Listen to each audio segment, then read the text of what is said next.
l'école est finie, on lève tous les bras. Candidats au bac, comme supporters des Bleus d'ailleurs, célèbrent dans les rues de Grenoble. Où en est la République en marche en Isère? Le parti lance une équipe de la société civile en marche métropolitaine pour rencontrer les habitants pendant les grandes vacances. Et puis encore du bleu, blanc, rouge, cette fois magnifié par le génie de la patrouille de France qui sera la star du Grenoble Air Show ce samedi au Versou. Bonsoir à tous, ravi de vous retrouver dans votre édition de ce vendredi 6 juillet 2018. Et donc à l'heure où nous enregistrons ce journal, la France vient de se qualifier pour les demi-finales du mondial. Une très bonne nouvelle donc. On en reparlera bien sûr dans notre édition de la semaine prochaine. La demi-finale, c'est donc mardi prochain à 20h. Et on en touchera peut-être un petit mot en fin de journal. Victoire aussi donc pour 9056 lycéens isérois, soit 84% des candidats au baccalauréat général et 78,9% des candidats au bac technologique. Bien avant les klaxons, le concert de cris de joie avait résonné devant les lycées de l'agglomération. Ici, le lycée Champollion affiche un taux de réussite de 97% avec une moyenne bien relevée grâce par exemple à son élève Arthur, admis avec 20,76% de moyenne et qui, comme les lycéens rencontrés ce matin par Hugo Merseille, est soulagé. On est soulagés, je pense. Soulagés, on est trop contentes. Et très contentes, ouais. Voilà. Parce que c'est fait, genre c'est bon, on a le bac, c'est fini. Après une longue année qui n'était pas forcément facile, donc c'était vraiment trop bien quoi, d'avoir le bac. Là, c'est pour soulager. Ouais. C'est une grande joie.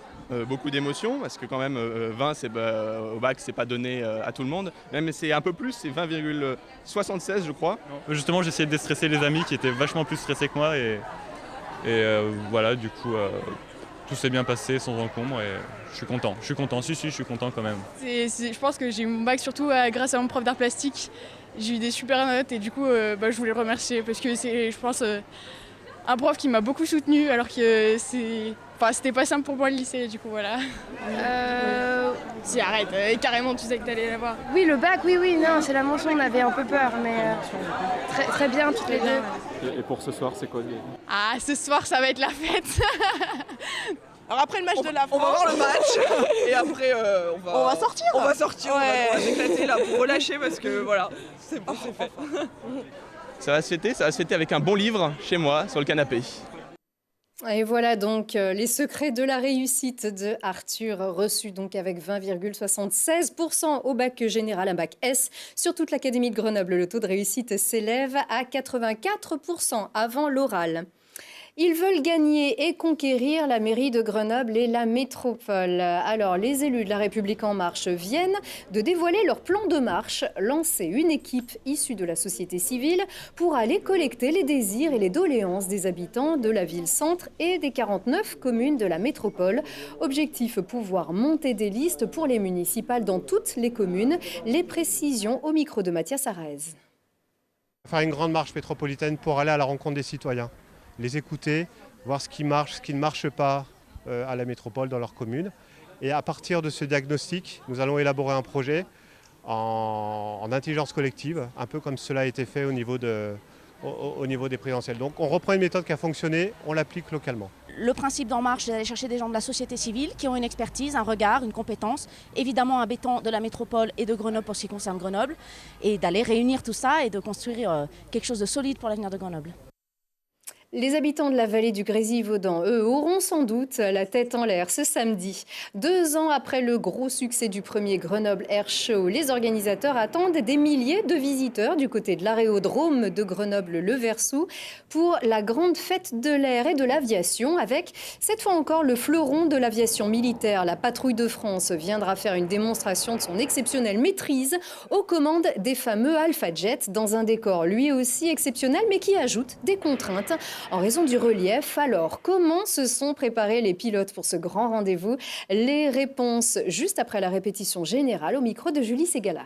Les principales difficultés, elles sont dans mon dos. C'est le Saint-Hénard et la Dancrole, c'est-à-dire un relief haut et très abrupt qui ferme un petit peu la porte sortante, c'est-à-dire à peu près 3 nautiques, alors qu'habituellement on a besoin d'un peu plus de distance. Ça nécessite une petite adaptation, et cette adaptation elle n'est pas faite en vol, elle a été préparée. Le leader est venu déjà regarder le site il y a quelques semaines afin de savoir ce qu'il allait faire, c'est-à-dire qu'il va faire le programme qu'il prévoit habituellement avec 1 ou 2 adaptations au départ afin que l'ensemble des évolutions passent dans le volume. Puis après il y a aussi derrière où ça remonte un petit peu et donc il faut être très attentif à toute phase qui se passe derrière le public ou ce qu'on appelle la perche où les avions vont se repositionner entre les figures. Cette année, oui, un spectacle particulièrement innovant, je pense, et cette innovation, on peut la voir à l'occasion d'une figure qui est baptisée dans la première partie du spectacle, pendant le ruban, la double boucle synchronisée. Vous comprendrez très bien ce que je veux dire. Une boucle, c'est un grand rond dans le plan vertical que réalise un avion ou une patrouille. Et bien là, ils se séparent en 2 paquets de 4 avions et font 2 boucles simultanées ensemble. C'est assez sympathique, vous verrez. Les animations du Grenoble Air Show débuteront à 9h avec, entre autres, expositions, des simulateurs de vol et puis le grand spectacle aérien débutera à 14h jusqu'à 18h. L'idée est de retracer une grande fresque historique en plusieurs tableaux de la Grande Guerre à l'aviation du XXIe siècle et c'est donc à l'aérodrome de Grenoble-le-Versou. Une sortie nature pour finir à la découverte des richesses du Trièves sous le signe de l'écologie pratique. Le centre Terre Vivante éduque aux bons gestes les grands et les petits. Reportage Lina Badreddine.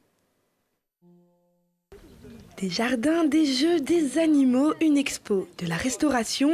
Auparavant, l'unique activité de Terre Vivante était d'écrire livres et revues sur les jardins et la nature. Mais depuis plus de 20 ans, elle s'est installée dans le Trièves. L'idée était de montrer de manière très pratique, très expérimentale, qu'on pouvait cultiver sans adjuvants chimiques, sans faire du mal à la biodiversité ni à l'environnement. L'idée de venir dans le Trièves, dans un climat compliqué, dans un sol pas très simple, c'était de prouver, s'il y en avait besoin, qu'on pouvait faire aussi bien qu'en Plaine ou en Normandie, dans un environnement un petit peu plus compliqué. En plus de donner à voir, ici, on donne à apprendre. Tout au long de l'année, il est possible de faire des stages sur plusieurs jours ou ponctuellement de mini-formations. On va s'intéresser au jardinage. On va s'intéresser aussi à la petite... Oui, c'est là. Ils nous ont dit qu'il y avait un atelier de jardinage. À 13h30, oui. 15h30, il y a un atelier de jardinage. Ça nous intéresse beaucoup. Parce que même à nos âges, il y a encore des choses à apprendre. Et chaque année, des nouveautés prennent place, car si la verdure dépayse, la faune aussi, c'est ainsi qu'il est possible de rencontrer poules, canards, mais aussi crapauds sonneurs à ventre jaune dans les différentes mares. Il y avait pas mal de nouveautés dans les 2 années. J'ai vu qu'il y avait des poules, des canards qu'il n'y avait pas avant. Il y a aussi une nouvelle mare aquarium, on voit à travers les murs. Ils ont planté des vignes, ils ont mis des panneaux solaires. Et les aires de jeu aussi ont été aménagées, des nouveaux jeux. Je suis déjà venue avec l'école et c'était bien. Il y a des jeux, on pique-nique. Et comme le disait Aristote, le spectacle de la nature est toujours beau. Pas tout à fait, mais... Ouais. Le centre Terre Vivante, donc à Mins, dans le Trièves.